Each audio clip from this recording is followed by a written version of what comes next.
नमस्कार। आप देख रहे हैं बुलंद आवाज पूजा सिंह के साथ। दोस्तों, सबसे पहले बुलंद आवाज पूजा सिंह के साथ की टीम की तरफ से आप सभी को स्वतंत्रता दिवस की हार्दिक बधाई एवं शुभकामनाएं। हमारे देश की एकता, अखंडता, शांति, सद्भाव, भाईचारा यूं ही बना रहे और जो हमारा देश इन सारी चीज़ों के ऊपर टिका हुआ है और इन्हीं को लेकर के हमेशा आगे बढ़ा है, उसकी रक्षा करना हम सबका सबसे पहला दायित्व है, सबसे पहला कर्तव्य है। अगर ये सारी चीज़ें देश में रहेंगी तभी देश आगे बढ़ेगा, तरक्की करेगा और पूरे विश्व में भारत का नाम ऊंचा होगा। चलिए आगे बढ़ते हैं। आज बात करेंगे एक ऐसे टॉपिक के बारे में जो मैंने कमेंट्स पढ़ करके उठाया है। जी हाँ, मैंने कल ही वीडियो किया था बसपा के बारे में कि उसमें युवाओं में बड़ा थोड़ा सा कन्फ्यूज़न की स्थिति है, असमंजस की स्थिति है कि उन्हें किस तरफ जाना चाहिए। तो उसको लेकर के भी तमाम कमेंट्स आए हैं और इससे पहले भी कमेंट्स आते रहते हैं। चूँकि हम बसपा की बात करते हैं, बसपा सुप्रीमो मायावती की बात करते हैं, बहुजनों की बात करते हैं, तो उसमें आते हैं कुछ बहुत सारे अच्छे कमेंट आते हैं, तो कुछ ऐसे भी आते हैं जो ट्रोलर्स के कमेंट्स होते हैं और तमाम तरीके के सजेशंस होते हैं। अब आप किसी को सपोर्ट करें, यह आपका निजी फैसला है। हमने कोई बसपा ज्वाइन नहीं की हुई है। जैसे किसी ने मुझे सजेशन दिया है कि कांग्रेस ज्वाइन करो।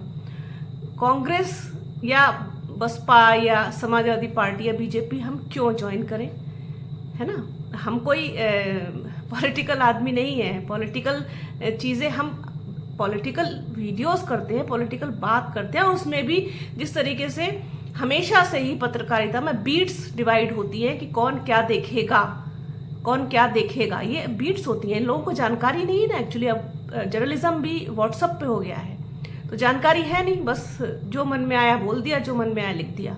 तो ये बीट्स मिलती हैं, जिसको हम बीट्स कहते हैं। मतलब क्षेत्र डिवाइड होते हैं कि कोई व्यक्ति राजनीति देखेगा, कोई व्यक्ति क्राइम देखेगा, कोई सोशल इश्यूज देखेगा और कोई एजुकेशन देखेगा। सब अलग अलग। ये ऐसा नहीं होता कि एक आदमी सब कुछ देखता है, क्योंकि एक आदमी सब जगह देख ही नहीं सकता। तो पॉलिटिकल बीट्स होती हैं। पॉलिटिकल बीट्स में भी पार्टियां डिवाइड होती हैं। जिस व्यक्ति की जिस पार्टी पर अच्छी पकड़ होती है, अच्छी समझ होती है, वो उसको का चुनाव करना पसंद करता था। ये शुरू से रहा है। आप किसी भी जर्नलिस्ट से इस बारे में पूछ सकते हैं जिनको इस चीज़ की नॉलेज हो।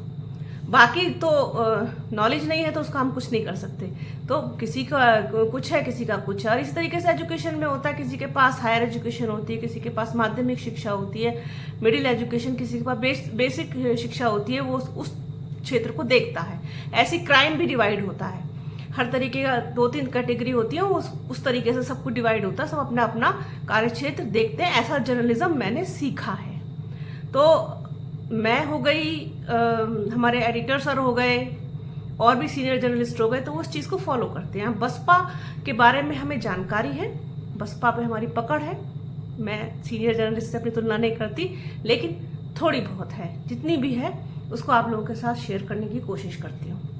तो खैर, ये तो अलग इशू हो गया। तो ट्रोलर्स को मैं जवाब नहीं देती। एक आध बार कभी दिया, फिर आप ही लोगों ने सजेशन दिया कि छोड़ दीजिए, हटाइए, जाने दीजिए। तो छोड़ दिया, हटा दिया, जाने दिया।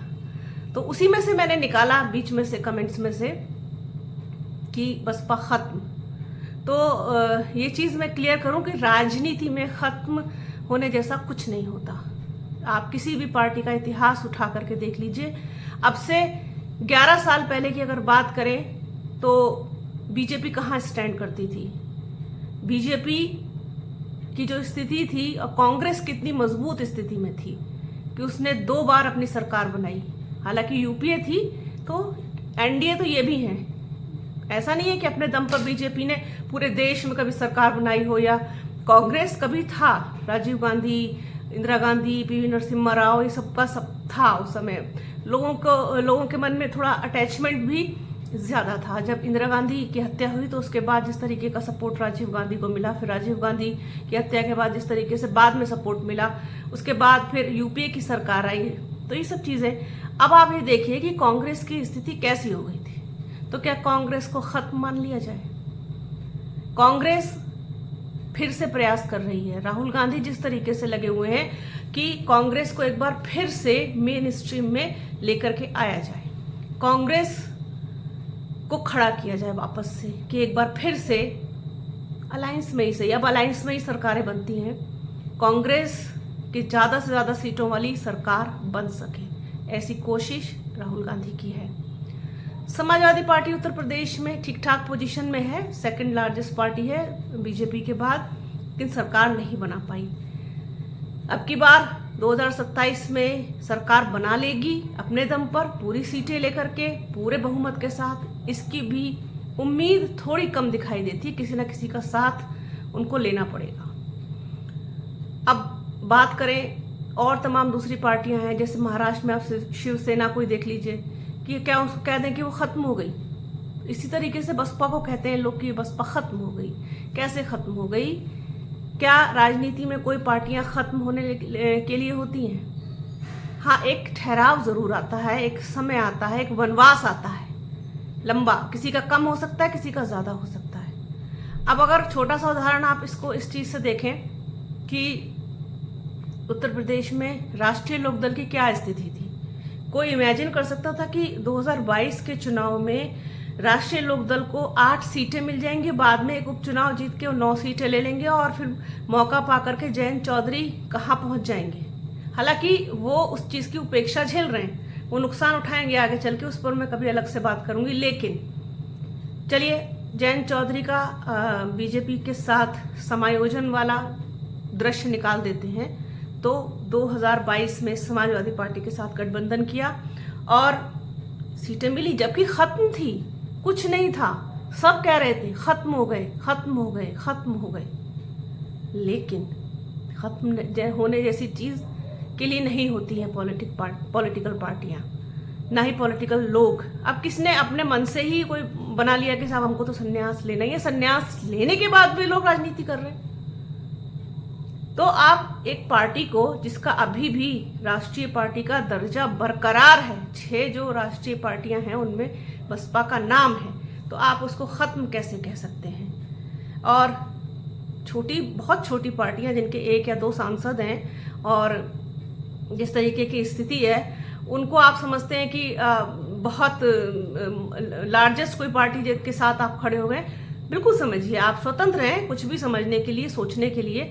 लेकिन अगर आप किसी भी पॉलिटिकल पार्टी के बारे में ये कमेंट करते हैं कि ये खत्म, वो खत्म, फला खत्म, ये आपका एक कहना चाहिए कि अपरिपक्वता की निशानी है, क्योंकि ऐसा नहीं होता। राजनीति में सबके साथ अप एंड डाउन आते हैं, सबके साथ ऊपर नीचे होता है, सबके साथ ठहराव भी आता है, सबके साथ पॉज भी आता है, और एक जिसे आप साधारण भाषा में कह सकते हैं कि एक वनवास का टाइम आता है। जिस तरीके से केंद्र में सरकार के लिए कांग्रेस का वनवास चल रहा है, अभी कितना लंबा चलेगा ये भी कोई नहीं कह सकता। अगले टर्म के लिए भी 2029 में होंगे जब चुनाव, तब क्या मालूम जनता क्या करेगी। और जिस तरीके से किया है इन्होंने इस बार भी, अब वो जो पोल खुल रही है, लोगों के सामने आ रही है, वो भी चौंकाने वाली है ना। तो इस तरीके से आप कह नहीं सकते किसी को, इसी तरीके से बसपा के लिए भी नहीं कह सकते आप कि वो खत्म हो गई है। हाँ, जिस दिन बसपा सुप्रीमो मायावती को इतना सा भी क्लिक कर गया कि अब ऐसा कुछ करना है, कुछ ऐसा करना है जिससे पार्टी रिवाइव हो जाए एकदम, तो उस दिन कुछ भी हो सकता है।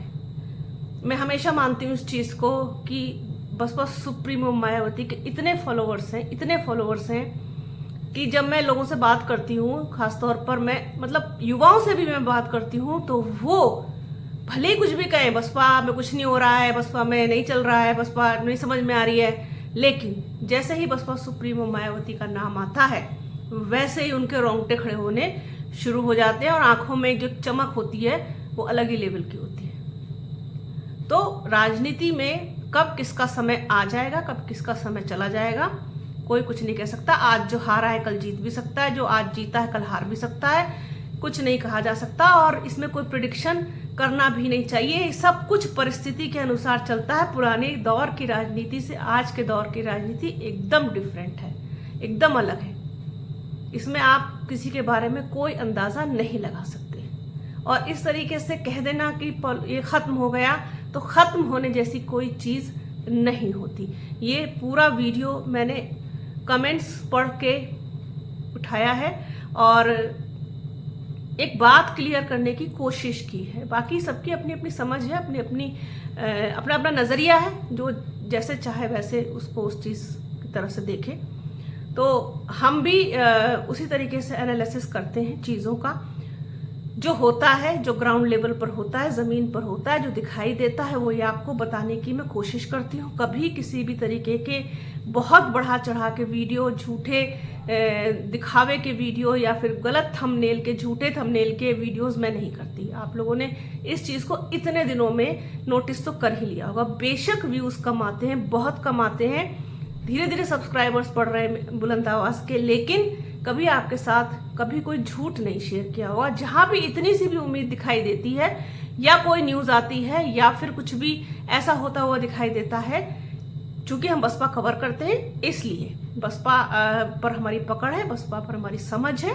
और हम चूंकि बसपा बहुजनों से जुड़ी है, हम बहुजनों की बात करते हैं। दलित, शोषित, वंचित, गरीब, कमज़ोर, जो पिछड़ा हुआ तबका है, कमज़ोर तबका है, जो जिनको ज़रूरत है उनकी आवाज़ उठाने की, उनके लिए बात करने की कोशिश करते हैं। और इसके अलावा आदिवासी, अल्पसंख्यक, महिलाएं, मजदूर, किसान, इन सब की बात करने की मैं पूरी कोशिश करती हूँ कि इन लोगों के मुद्दे भी मैं उठा सकूँ। आप लोगों ने यहाँ तक पहुँचाया है, इतना साथ दिया है, इतना प्यार दिया है, अपना आशीर्वाद दिया है, इसको इसी तरीके से बनाए रखिएगा। तो आज के वीडियो में फ़िलहाल इतना ही। कमेंट करके ज़रूर बताइएगा कि वीडियो कैसा लगा। तो बने रहिए हमारे चैनल के साथ। हमारे चैनल को लाइक कीजिए, शेयर कीजिए, सब्सक्राइब कीजिए, बेल आइकन घंटी जैसी आकृति ज़रूर दबाइएगा, जिससे कि आने वाले वीडियो का नोटिफिकेशन आपको मिल सके। वीडियो को प्लीज़ पूरा देखिएगा, ज़्यादा से ज़्यादा शेयर कीजिएगा। अपना और अपनों का बहुत ख्याल रखिए। जल्द मिलूंगी आपसे एक नए वीडियो में, एक नए मुद्दे के साथ, एक नई चर्चा में। तब तक के लिए जय हिंद।